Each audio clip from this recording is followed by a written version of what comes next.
ഓം നമോ ഭഗവതേ വാസുദേവായ. ഓം ഗംഗണപതയേ നമഃ. ഓം ശ്രീ സരസ്വത്യേ നമഃ.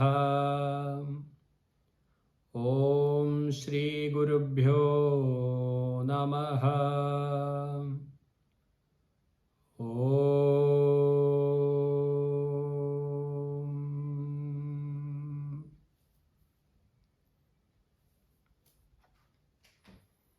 എല്ലാവർക്കും നമസ്കാരം. ശ്രീമന്നാരായണീയം 7ാം ദശകം പഠിച്ചുകൊണ്ടിരിക്കുകയാണ് നമ്മൾ. 7ാം ദശകത്തിലെ 5 ശ്ലോകങ്ങൾ നമ്മൾ പഠിച്ചു. ഇന്ന് 6ാമത്തെ ശ്ലോകമാണ് പഠിക്കാനുള്ളത്. ബ്രഹ്മദേവൻ വൈകുണ്ഠം ദർശിക്കുന്നതാണ് നമ്മൾ ഈ ശ്ലോകങ്ങളിൽ കാണുന്നത്. അവിടെ വൈകുണ്ഠത്തിൻ്റെ ആ മനോഹാരിതയും ശാന്തി നിറഞ്ഞു നിൽക്കുന്ന അന്തരീക്ഷവും ഒക്കെ നമ്മൾ കണ്ടു. ബ്രഹ്മദേവൻ മറ്റെവിടെയോ പോയിട്ടല്ല കാണുന്നത്, ബ്രഹ്മദേവന്റെ ഉള്ളിൽ തന്നെയാണ് വൈകുണ്ഠം തെളിഞ്ഞു നിൽക്കുന്നത് എന്ന് നമ്മൾ ചർച്ച ചെയ്തു. വിഷാദവും ദ്വേഷവും അസൂയയും മറ്റു കാലുഷ്യങ്ങളും ക്രോധവും ഒന്നും ഇല്ലാത്ത ആ ശാന്തമായി നിൽക്കുന്ന അന്ധക്കരണത്തിലാണ് വൈകുണ്ഠം തെളിഞ്ഞു വരുന്നത്. അങ്ങനെ വർണ്ണിച്ച് നമ്മളിനി അടുത്ത ശ്ലോകത്തിൽ ആ വൈകുണ്ഠത്തിലെ ലക്ഷ്മി ദേവിയെക്കുറിച്ചാണ് ഭട്ടതിരിപ്പാട് പറഞ്ഞത് നമുക്ക് കേൾക്കാൻ വേണ്ടി പോകുന്നത്. ആ ശ്ലോകം ഒന്ന് ചൊല്ലിത്തരാം, കേട്ടു നോക്കൂ.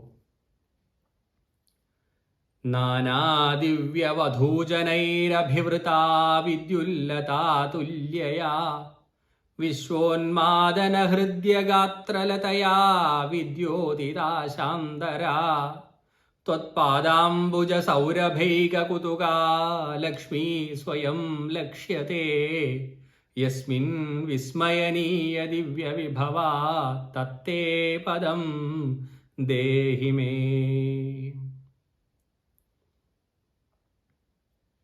വളരെ മനോഹരമായിട്ടുള്ള ഒരു ശ്ലോകമാണ്. നാനാദിവ്യ വധൂജനൈഹി അഭിവൃതാ വിദ്യുല്ലതാതുല്യയാ വിശ്വോന്മാദന ഹൃദ്യ ഗാത്രലതയാ വിദ്യോതിതാശാന്തരാ ത്വത്പാദാംബുജ സൗരഭൈകകുതുകാത് ലക്ഷ്മീ സ്വയം ലക്ഷ്യത്തെ യസ്മിൻ വിസ്മയനീയ ദിവ്യവിഭവാ തത്തേ പദം ദേഹി മേ. നാനാദിവ്യവധൂജനൈഹി അഭിവൃത, അനേകം വധൂജനങ്ങളാൽ അഭിവൃതാഹ,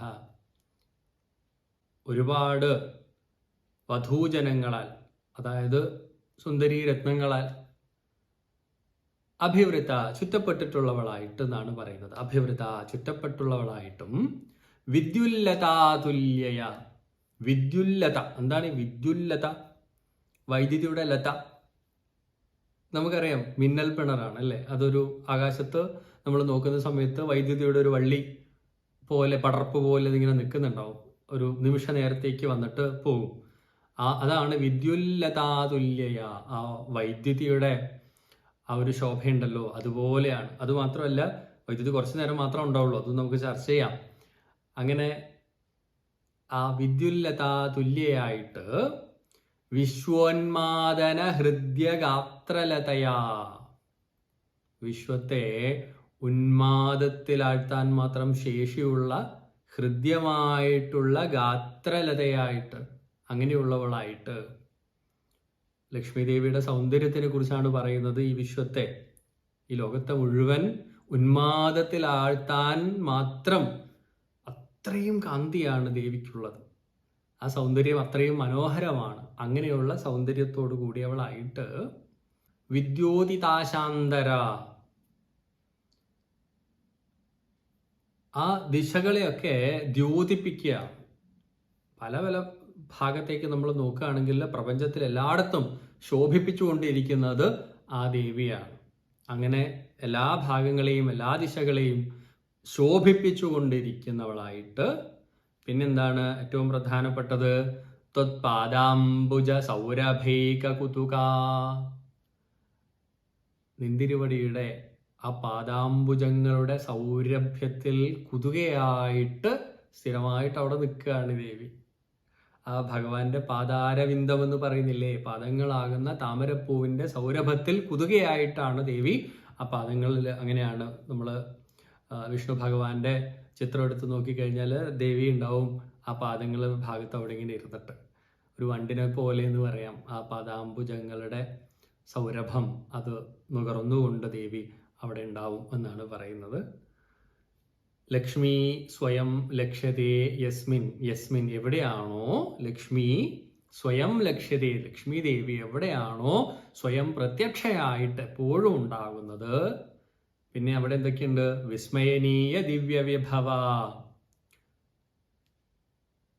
ആ വിസ്മയനീയമായിട്ടുള്ള അത്ഭുതാവഹമായിട്ടുള്ള നിരവധി വിഭവങ്ങളും ഒക്കെയുള്ള ആ തത് തേ പദം ദേഹിമേ, അങ്ങനെയുള്ള നിന്തിരുവടിയുടെ ആ പദം എനിക്ക് നൽകിയാലും എന്നാണ് പറയുന്നത്. വൈകുണ്ഠ പദം എനിക്ക് നൽകിയാലും ഭഗവാനേ എന്നാണ് പറയുന്നത്. ഇതിൽ അവസാനത്തെ വരിയിൽ വിസ്മയനീയ ദിവ്യ വിഭവ എന്നുണ്ട്, വിസ്മയനീയ ദിവ്യ വിഭവം എന്നും കാണുന്നുണ്ട് ചില പുസ്തകങ്ങളിൽ. അത് രണ്ടും തെറ്റൊന്നുമല്ല, രണ്ടും നമുക്ക് ചൊല്ലാം. സൗകര്യത്തിന് ഏതാണെന്ന് വിചാരിച്ചാൽ അതെടുക്കാം. അങ്ങനെയുള്ള ആ വൈകുണ്ഠ രൂപം എനിക്ക് നൽകണമേ ഭഗവാനെ എന്നാണ് പ്രാർത്ഥിക്കുന്നത്. ഭഗവാനിൻ്റെ ആ വൈകുണ്ഠത്തിലെത്തിയാൽ മാത്രമേ ഇതൊക്കെ ആസ്വദിക്കാനും ഭഗവാനെ കാണാനും തൊഴാനും പറ്റൂ. അതുകൊണ്ടാണ് വൈകുണ്ഠം ചോദിക്കുന്നത്. ഇല്ലെങ്കിൽ വൈകുണ്ഠ ഭഗവാനെ എനിക്ക് അങ്ങയിലേക്ക് ലയിച്ചാൽ മതി എന്ന് പറയാം, സായുജ്യം മതി എന്ന് പറയാം. ഇവിടെ സാരൂപ്യമാണ് കഴിഞ്ഞ ശ്ലോകത്തിലും വിശദീകരിച്ചിരിക്കുന്നത്. അപ്പൊ എനിക്ക് വൈകുണ്ഠത്തിൽ അവിടെ എത്തിപ്പെട്ടാൽ മതി എന്നുള്ള അർത്ഥത്തിലാണ് ഭട്ടതിരിപ്പാട് പറയുന്നത്. ഇപ്പോഴും അങ്ങനെയാണ് പറയുന്നത്. നമുക്ക് നോക്കാം. വളരെ മനോഹരമായിട്ടുള്ളൊരു ശ്ലോകമാണല്ലേ. ആ ദേവിയെക്കുറിച്ച് പറഞ്ഞിരിക്കുന്ന ഭാഗങ്ങൾ നോക്കൂ. നാനാ ദിവ്യവധൂജനൈ അഭിവൃത. പലതരത്തിലുള്ള സുന്ദരികളാൽ ചുറ്റപ്പെട്ടിട്ടാണ് ദേവി നിൽക്കുന്നത്. ആരൊക്കെ ആയിരിക്കും ഈ സുന്ദരികളൊക്കെ? ഒന്ന് ആലോചിച്ച് നോക്കുക. ദേവി ഉണ്ട്, ലക്ഷ്മി ദേവി ഉണ്ട് എന്ന് പറയുമ്പോൾ നമ്മൾ ചുറ്റും നിൽക്കുന്നത് ആരായിരിക്കും? എന്തൊക്കെയായിരിക്കും? അഭിവൃദ്ധികളായിട്ടുള്ള പല വൃദ്ധികളും ചുറ്റിലും നിറഞ്ഞു നിൽക്കും അല്ലേ. അവരെ കണ്ടു കഴിഞ്ഞാൽ തന്നെ അത് മനസ്സിലാവും. നല്ല ഐശ്വര്യമുള്ള ആളാണെന്ന് പറയുമ്പോഴത്തേക്കും പല കാര്യങ്ങളും ചുറ്റിലും നമുക്ക് കാണാൻ വേണ്ടി സാധിക്കും. അങ്ങനെയൊക്കെയുള്ളതാണ് ചുറ്റും നിർക്കപ്പെട്ടിരിക്കുന്ന ആ വധൂജനങ്ങൾ എന്നുള്ള അർത്ഥത്തിൽ പറഞ്ഞിരിക്കുന്നത്. വിദ്യുല്ലതാതുല്യ. അതെന്താ വിദ്യുല്ലതയോട് തുല്യമായിട്ട് എന്ന് പറയുന്നത്? ബാക്കി ശോഭയുള്ള എന്തൊക്കെ കാര്യങ്ങളുണ്ട്? വൈദ്യുതി, ആകാശത്ത് നമ്മൾ മിന്നല് തെളിഞ്ഞു കാണുന്ന സമയത്ത് കുറച്ചു നേരം മാത്രമേ ഉണ്ടാവുള്ളൂ. അതുപോലെയാണ് നമ്മുടെ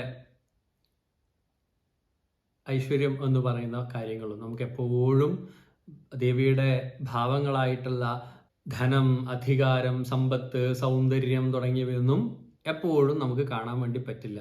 ആ പ്രപഞ്ചത്തിൻ്റെ ഒരു വലുപ്പവും കാലവും ഒക്കെ നമ്മൾ പരിഗണിക്കുമ്പോൾ നമ്മുടെ ആയുസ്സൊക്കെ വളരെ കുറച്ചാണ്. ആ നമ്മുടെ ആയുസ്സിൽ തന്നെ നമുക്ക് ഈ കാണുന്ന സൗന്ദര്യമൊക്കെ എത്ര നാളാണ് നമുക്ക് ഉണ്ടാവുക? നമ്മൾ വലിയ കാര്യത്തിൽ ലാളിച്ച് കൊണ്ട് നടക്കുന്ന നമ്മുടെ സൗന്ദര്യമൊക്കെ കുറച്ച് നാൾ കഴിയുമ്പോൾ അങ്ങോട്ട് പോകും. സമ്പത്ത് എപ്പോഴും ഉണ്ടാവും എന്നാണ് വിചാരിക്കുക, പക്ഷെ എപ്പോഴും നമുക്ക് ഉണ്ടാവണം നിർബന്ധമൊന്നുമില്ല, അത് പോകും. അഥവാ സമ്പത്ത് ഉണ്ടെങ്കിൽ തന്നെ നമ്മൾ പുറത്ത് കാണുന്ന ആ ഒരു സുഖം അത് നമുക്ക് എപ്പോഴും അനുഭവിക്കാൻ പറ്റണമെന്നില്ല. അപ്പോൾ ലക്ഷ്മി ഇവിടെ കുറച്ച് നേരം നിൽക്കുള്ളൂ. ചപലയായിട്ട് കുറച്ച് നേരം വന്നിട്ട് ഇരുന്നിട്ട് പോകും, വണ്ട് പോലെ. നമ്മളുടെ അടുത്തൊക്കെ വരുന്ന സമയത്ത് കുറച്ച് വന്നിട്ട് ഇത് കുറച്ച് നേരം കൂടി ഇത് വേണമായിരുന്നു നമുക്ക് തോന്നും, ഇനി കുറച്ചുകൂടെ വേണമായിരുന്നു എന്നൊക്കെ തോന്നും. അതുകൊണ്ടാണ് വിദ്യുല്ലതയോട്, ശോഭയുണ്ട് എന്നാൽ ഒരുപാട് നേരമൊന്നും അങ്ങനെ നിൽക്കില്ല. അതുകൊണ്ടാണ് വിദ്യുല്ലത എന്നുള്ള രീതിയിൽ ഭട്ടതിരിപ്പാട് ലക്ഷ്മി ദേവി നമുക്ക് പരിചയപ്പെടുത്തുന്നത്. വേറൊരു കാര്യമുണ്ട്, വിശ്വോന്മാദന ഹൃദ്യഗാത്രലതയാ. ആ ദേവിയുടെ ശരീര സൗന്ദര്യം എന്ന് പറയുന്നത് ഈ വിശ്വത്തെ മുഴുവൻ ഉന്മാദത്തിലാക്കാൻ കഴിവുള്ളതാണ്. ഇതിൻ്റെ കാര്യത്തിൽ ആർക്കും സംശയം ഉണ്ടാവില്ല. പണം എത്ര കിട്ടിക്കഴിഞ്ഞാലും മതിയാവില്ല, ഉന്മാദ അവസ്ഥയിലേക്ക് പോവും. എല്ലാ സുഖങ്ങളും അതുപോലെ തന്നെ. പണമാവട്ടെ, അധികാരത്തിൻ്റെ ഉന്മത്താവസ്ഥയിൽ ഇരിക്കുന്ന എത്രയോ ആളുകളെ നമുക്കറിയാം. അല്ലേ? പ്രശസ്തി, പേരും പ്രശസ്തിയും ഉണ്ടാവാൻ വേണ്ടിയിട്ട് അങ്ങനെ പല കാര്യങ്ങൾക്കും നമ്മൾ ആഗ്രഹിക്കുന്നു. അത് കിട്ടിക്കഴിയുമ്പോഴത്തേക്കും നമ്മൾ അതിൻ്റെ ഉന്മാദാവസ്ഥയിലേക്ക് പോകുന്നു. പിന്നെ ഒന്നും ഓർക്കില്ല. കുറച്ച് നാൾ കഴിയുമ്പോൾ ദേവി അതുപോലെ ഇറങ്ങി അങ്ങോട്ട് പോകും. അപ്പോൾ ദേവി നമ്മളെ അടുത്ത് വന്നിരിക്കുന്ന സമയത്ത് നമ്മുടെ ഉള്ളിൽ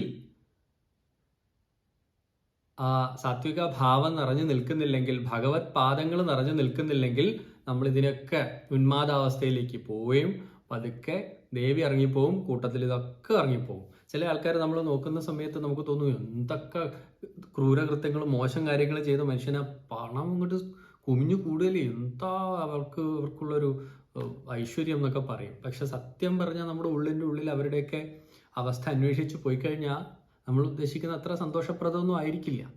തീർച്ചയായിട്ടും ലക്ഷ്മി ദേവി നമ്മുടെ കൂടെ തന്നെ വേണം. ഐശ്വര്യം വേണം, ധനം വേണം, സമ്പത്ത് വേണം, അധികാരം വേണം. അതൊന്നും ഇല്ലാതെ മാറി നിൽക്കാനൊന്നുമല്ല ഇവിടെ ആചാര്യന്മാർ നമ്മളെ പഠിപ്പിക്കുന്നത്. അതൊക്കെ വേണം. അതൊക്കെ ഉണ്ടാവുമ്പോൾ ഭഗവാനോടുള്ള ഭക്തിയും സത്സ്വഭാവവും ഒക്കെ നിറഞ്ഞു നിൽക്കണം. കഴിഞ്ഞ ശ്ലോകത്തിൽ പറഞ്ഞ പോലെ വൈകുണ്ഠമാവണമെങ്കിൽ നമ്മുടെ ഉള്ളിൽ നിന്ന് ദ്വേഷം പോകണം, സങ്കടം പോകണം, അതുപോലെ മറ്റ് പലതരത്തിലുള്ള കാമ വികാരങ്ങൾ, അനാവശ്യമായിട്ടുള്ള ചിന്തകൾ, അതൊക്കെ മാറിപ്പോകണം. അസൂയ, കുശുമ്പു, ഇതൊക്കെ വിട്ടു പോകുന്ന സമയത്താണ് ഉള്ളിൽ വൈകുണ്ഠം ഉണ്ടാവുന്നത്. അപ്പോഴാണ് ഭഗവത് പാദം അവിടെ തെളിഞ്ഞു കാണുന്നത്. അപ്പോഴാണ് ദേവി നമ്മുടെ ഉള്ളിലും നമ്മുടെ ചുറ്റുപാടിലും എപ്പോഴും തിളങ്ങി വിളങ്ങി നിൽക്കുന്നത്.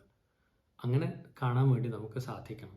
ഇതൊന്നും ഒഴിവാക്കിക്കൊണ്ട് സമ്പത്ത് ഉണ്ടാവുന്നത് മോശമാണ് അങ്ങനെയൊന്നും പറയരുത്. ദേവി നമുക്ക് വേണം. ദേവി നമ്മുടെ കൂടെ തന്നെ വേണം. ദേവി നമ്മുടെ കൂടെ വേണമെങ്കിൽ ഭഗവാനെ നമ്മുടെ ഉള്ളിൽ കുടിയിരുത്തണം. അപ്പോഴാണ് ദേവി എപ്പോഴും നമ്മുടെ കൂടെ ഉണ്ടാവുക. അതാണ് നമ്മളതിൽ നിന്ന് മനസ്സിലാക്കേണ്ടത്. പലരും പറയും സങ്കടം എപ്പോഴും വരുന്ന ഒരു ചോദ്യമാണ്. സങ്കടത്തിലാണ്, എപ്പോഴും സങ്കടമാണ് എന്നുള്ളത്. എന്തെങ്കിലുമൊക്കെ നഷ്ടപ്പെട്ടതിൻ്റെ സങ്കടം, നമുക്ക് കിട്ടാത്തതിൻ്റെ സങ്കടം, ഇതൊക്കെ നമുക്ക് ഉണ്ടാവും ജീവിതത്തിൽ. അത് സ്വാഭാവികമാണ്. മനുഷ്യൻ്റെ ഒരു സഹജമായിട്ടുള്ള വികാരമാണ് ഈ സങ്കടം എന്ന് പറയുന്നത്. നഷ്ടപ്പെട്ടതിനെ ഓർത്ത് വിഷമിച്ചിരിക്കുന്നതൊക്കെ. പക്ഷേ ആ സങ്കടവും നമ്മുടെ ഉള്ളിൽ നിന്ന് അകന്ന് പോകണം. ഭഗവാനോട് എപ്പോഴും കരഞ്ഞുകൊണ്ടാ പറയാ, ഞാൻ എപ്പോഴും കരഞ്ഞുകൊണ്ടാ പറയാന്ന് പറയും. അങ്ങനെ കരഞ്ഞുകൊണ്ടിരിക്കുന്ന ആളുടെ ഉള്ളിൽ വൈകുണ്ഠം തെളിഞ്ഞു വരുമോ? വൈകുണ്ഠത്തിലെ ഭഗവാൻ തെളിഞ്ഞു വരുമോ? ബുദ്ധിമുട്ടാണ്. ഇപ്പോൾ നമ്മുടെ ഭാഗത്തുനിന്ന് ശ്രമം ഉണ്ടാവണം. ആ വേണ്ടാത്ത കാര്യങ്ങളൊക്കെ മറക്കാൻ വേണ്ടിയിട്ടല്ല ശ്രമിക്കേണ്ടത്. അതിനെ ആലോചിക്കുക. അതിൽ ഞാൻ വിഷമിച്ചിരിക്കുന്നതിൽ വല്ല അർത്ഥമുണ്ടോ? ഇല്ല. അത് നമുക്ക് മനസ്സിലാവും. നമ്മൾ ഒരു കാര്യത്തിലും സങ്കടപ്പെട്ടിരിക്കുന്നതിൽ യാതൊരു അർത്ഥവുമില്ല. നമ്മൾ അതിനെ മറികടക്കാൻ വേണ്ടിയിട്ട് നമ്മുടെ ഉപാസനയെയും നമ്മുടെ അധ്യയനത്തെയും ഒക്കെ ഉഷാറാക്കി കൊണ്ടുവരികയാണ് വേണ്ടത്. അപ്പോൾ പതുക്കെ പതുക്കെ അതൊക്കെ അസ്തമിച്ച് പോകും. സന്തോഷമായിട്ട് ശാന്തമായിട്ട് മനസ്സിനെ വെക്കാൻ വേണ്ടി സാധിക്കും. ഇവിടെ നശിക്കാത്തതായിട്ട് വിട്ടുപോകാത്തതായിട്ട് ഒന്നുമില്ല. നമ്മളീ കാണുന്നത് നമ്മുടെ ശരീരമാവട്ടെ എല്ലാം നശിക്കാനുള്ളതാണ്. അതുകൊണ്ട് അത് നശിച്ചു പോട്ടെ. അതിനെക്കുറിച്ചായിരിക്കുമല്ലോ നമ്മുടെ വേവലാതി. സന്തോഷമായിട്ട് ശാന്തമായിട്ടിരിക്കുക. ആരോടും ഒരു വൈരാഗ്യ ബുദ്ധിയൊന്നും വെക്കാതെ എല്ലാത്തിനോടും സ്നേഹഭാവത്തിൽ ഇരിക്കുന്ന സമയത്ത് നഷ്ടപ്പെട്ടതിനെ ഓർത്തുള്ള വിഷമം ഉണ്ടാവില്ല, കിട്ടാത്തതിനെ കുറിച്ച് ഓർത്തുള്ള വിഷമം ഉണ്ടാവില്ല, ഒന്നിനോടും ദേഷ്യം ഉണ്ടാവില്ല. അപ്പം ആ സമയത്ത് ഭഗവത് രൂപം നമ്മുടെ ഉള്ളിൽ തെളിയുന്ന സമയത്ത് നമുക്കും നമ്മുടെ ചുറ്റിലും ഒക്കെ ഐശ്വര്യ ദേവത ലക്ഷ്മി ദേവി തിളങ്ങി വിളങ്ങി നിൽക്കും. അല്ലെങ്കിൽ ഉന്മത്തരായിട്ട് അതിലങ്ങിട്ട് അടിഞ്ഞു പോകാനുള്ള ഒരു അവസ്ഥയിലേക്ക് നമ്മൾ മാറും. അതാണ് അടുത്ത വരിയിൽ പറഞ്ഞിരിക്കുന്നത്. ത്വത്പദാംബുജ സൗരഭൈക കുതുക. ദേവിക്ക് ഒരു കാര്യത്തിൽ മാത്രമേ ഒരു താല്പര്യമുള്ളൂ. ഭഗവാൻ എവിടെയാണോ, ഭഗവാൻ പാദങ്ങൾ എവിടെയാണോ അവിടെ ദേവിയും കൂടെ ഉണ്ടാവും. അങ്ങനെ ചിന്തിക്കാൻ നമുക്ക് സാധിക്കണം. അല്ലാതെ നമ്മൾ എന്തൊക്കെ വെട്ടിപ്പിടിക്കാൻ നോക്കിക്കഴിഞ്ഞാലും നമുക്ക് നഷ്ടപ്പെടും. എല്ലാം നമ്മൾ നേടിയെടുക്കണം. ആ സമയത്ത് ഭഗവത് ചിന്തനം എന്നും നമ്മുടെ ഉള്ളിലുണ്ടാവണം. അങ്ങനെയുള്ള സ്ഥലത്താണ് ലക്ഷ്മി സ്വയം ലക്ഷ്യതേ. അതാണ് വൈകുണ്ഠം. അവിടെ ലക്ഷ്മി എപ്പോഴും വിരാജിച്ചുകൊണ്ടിരിക്കുന്നുണ്ട്. പ്രത്യക്ഷയായിട്ട് എപ്പോഴും ഇരിക്കുന്നുണ്ട്. എവിടെയാണോ ഇങ്ങനെയൊക്കെ സംഭവിക്കുന്നത്, യസ്മിൻ ലക്ഷ്മി സ്വയം ലക്ഷ്യതേ, ഇങ്ങനെയൊക്കെ എവിടെയാണോ ലക്ഷ്മി വിരാജിച്ചു നിൽക്കുന്നത്, വിസ്മയനീയ ദിവ്യ വിഭവ, പലതരത്തിലുള്ള വിസ്മയിപ്പിക്കുന്ന ദിവ്യ വിഭവങ്ങളും ഒക്കെയുള്ള തത് തേ പദം ദേഹിമേ, അങ്ങനെയുള്ള നിന്തിരുവടിയുടെ ആ പദം എനിക്ക് നൽകണമേ എന്നാണ് ഭട്ടതിരിപ്പാടിൻ്റെ പ്രാർത്ഥന. നമ്മുടെയും പ്രാർത്ഥന അത് തന്നെയാണല്ലേ. ആ പ്രാർത്ഥനയിലേക്ക് നമ്മൾ പോകണമെങ്കിൽ ചില കാര്യങ്ങൾ, ചില ഭാണ്ഡങ്ങൾ നമ്മൾ ഉപേക്ഷിക്കണം. എനിക്ക് മല കയറുകയും വേണം, എന്നാൽ എടുത്തു വെച്ചിരിക്കുന്ന ഈ വൃത്തികെട്ട ഭാണ്ഡം ഒന്നും ഉപേക്ഷിക്കാനും പറ്റില്ല എന്ന് വിചാരിച്ചാൽ മേലോട്ട് കയറിപ്പോകാൻ ബുദ്ധിമുട്ടാണ്. നമ്മുടെ മനസ്സിൽ നിറഞ്ഞു നിൽക്കുന്ന പകയും വിഷമിപ്പിക്കുന്ന ഓർമ്മകളുടെ ചില പാടുകളും, അതുപോലെ അസൂയ, കുശുമ്പ്, വെറുപ്പ്, ഇതൊക്കെ അങ്ങനെയുള്ള അനാവശ്യമായിട്ടുള്ള കാമ ചിന്തകൾ ഒക്കെ നമുക്ക് ഉപേക്ഷിക്കാൻ സാധിക്കുമ്പോഴേ മുകളിലോട്ട് പോകാൻ വേണ്ടിയിട്ട്, ഭഗവാന്റെ അടുത്തേക്ക് പോകാൻ വേണ്ടി നമുക്ക് സാധിക്കുള്ളൂ. അതൊക്കെ നമ്മുടെ തലയിലെ ഭാണ്ഡാണ്. കരഞ്ഞുകൊണ്ടിരിക്കുന്നത് ചിലർക്ക് വല്ലാത്തൊരു ആസ്വാദനമാണ്. ഇങ്ങനെ വിഷമിച്ചിരിക്കുക, എന്നിട്ട് ഭഗവാനെ പ്രാർത്ഥിക്കുന്നുണ്ട് എന്ന് പറയാം. തീർച്ചയായും ഭഗവാനെ പ്രാർത്ഥിക്കണം. ഭഗവാൻ നമ്മുടെ ഉള്ളിലുണ്ട്. നമ്മൾ പിന്നെ എന്തിന് കരഞ്ഞുകൊണ്ടിരിക്കുന്നു എന്ന് ചിന്തിക്കാൻ നമുക്ക് സാധിക്കണം. അല്ലാതെ കരയരുത് എന്ന് പറഞ്ഞിട്ട് കാര്യമില്ലല്ലോ. നമുക്ക് ഉള്ളിൽ നിന്ന് സങ്കടം വരുന്ന സമയത്ത് സ്വാഭാവികമായിട്ടും നമ്മൾ കരയും, സ്വാഭാവികമായിട്ടും ദേഷ്യം വരും. പക്ഷെ അതിനെയൊക്കെ നമ്മുടെ ബുദ്ധി ഉപയോഗിച്ച്, വിവേക ബുദ്ധി ഉപയോഗിച്ച് ചിന്തിച്ച് മനസ്സിലാക്കിയിട്ട് ഒഴിവാക്കാനുള്ള കഴിവ് നമുക്ക് തന്നിരിക്കുന്നത് ഭഗവാൻ തന്നെയാണ്. ആ കഴിവുകൾ നമ്മൾ ഉപയോഗിക്കുകയാണ് വേണ്ടത്. അപ്പോഴാണ് നമ്മുടെ ചുറ്റിലും ലക്ഷ്മി ദേവി വിളയാടിയ. കാരണം എന്താ? ഭഗവാനുള്ളിലുണ്ട്. അങ്ങനെ മനസ്സിലാക്കിയിട്ട് നമ്മൾ ഈ ശ്ലോകങ്ങളൊക്കെ പഠിച്ച് ഹൃദയസ്ഥമാക്കാൻ വേണ്ടി ശ്രമിക്കണം. എല്ലാവരും അതൊക്കെ ചെയ്യുന്നുണ്ട് എന്ന് കരുതുന്നു. എന്തെങ്കിലുമൊക്കെ നിങ്ങൾക്ക് അഭിപ്രായങ്ങളും സംശയങ്ങളൊക്കെ ഉണ്ടെങ്കിൽ ചോദിക്കാം. നമ്മുടെ സത്സംഗത്തിലെ വാട്സാപ്പ് ഗ്രൂപ്പിൽ വന്നിരുന്ന് ശ്ലോകങ്ങൾ ചൊല്ലി അയക്കാൻ വേണ്ടി സാധിക്കും. അതിന് താല്പര്യമുള്ളവർക്ക് നമ്പർ കൊടുത്തിട്ടുണ്ട്. ആ നമ്പറിലേക്ക് മെസ്സേജ് അയച്ചു കഴിഞ്ഞാൽ അതിലേക്ക് ജോയിൻ ചെയ്യാൻ വേണ്ടി സാധിക്കും. എല്ലാവരും നാരായണീയം വളരെ ആസ്വദിച്ച് പതുക്കെ പഠിച്ച് പോകാൻ വേണ്ടിയിട്ട് ശ്രമിക്കുക. ഉൾക്കൊണ്ടുകൊണ്ട് അർത്ഥം എന്താണെന്ന് ഉൾക്കൊണ്ടുകൊണ്ട് ആ ശ്ലോകങ്ങൾ ചൊല്ലാൻ വേണ്ടിയിട്ട് ശ്രമിക്കുക. അതുമാത്രമാണ് പറയാനുള്ളത്. ശ്ലോകം ഒരു പ്രാവശ്യം ചൊല്ലിത്തരാം. ഒന്ന് ഏറ്റു ചൊല്ലി നോക്കൂ. നാനാദിവ്യവധൂജനൈരഭിവൃതാ വിദ്യുല്ലതാതുല്യയാ വിശ്വോന്മാദനഹൃദ്യഗാത്രലതയാ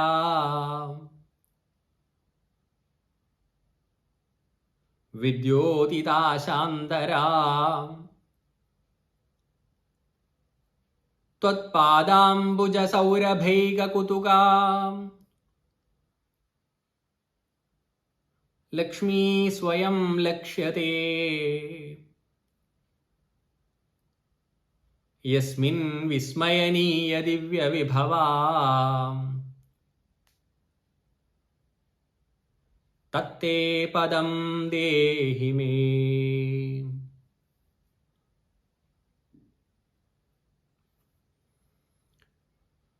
നമ്മുടെ ഉള്ളിൽ ഭഗവത് രൂപം തെളിഞ്ഞു വരട്ടെ. ലക്ഷ്മി ദേവി നമ്മളിലും നമ്മുടെ സമൂഹത്തിലും നമ്മുടെ കുടുംബത്തിലും എല്ലായിടത്തും നമ്മുടെ രാഷ്ട്രത്തിലും ഒക്കെ നിറഞ്ഞു നിൽക്കട്ടെ. നമ്മുടെ സങ്കല്പത്തിൽ നന്മയും വാത്സല്യവും സ്നേഹവും ആദരവും ഒക്കെ നിറഞ്ഞു നിൽക്കട്ടെ. അങ്ങനെയാണ് ഉള്ളിനെ ശുദ്ധീകരിക്കാൻ വേണ്ടി സാധിക്കുക. ഓരോ പ്രാർത്ഥനയും അന്ധക്കരണ ശുദ്ധിക്ക് വേണ്ടിയിട്ടാവട്ടെ എന്നുള്ളതായിരിക്കണം നമ്മുടെ പ്രാർത്ഥന.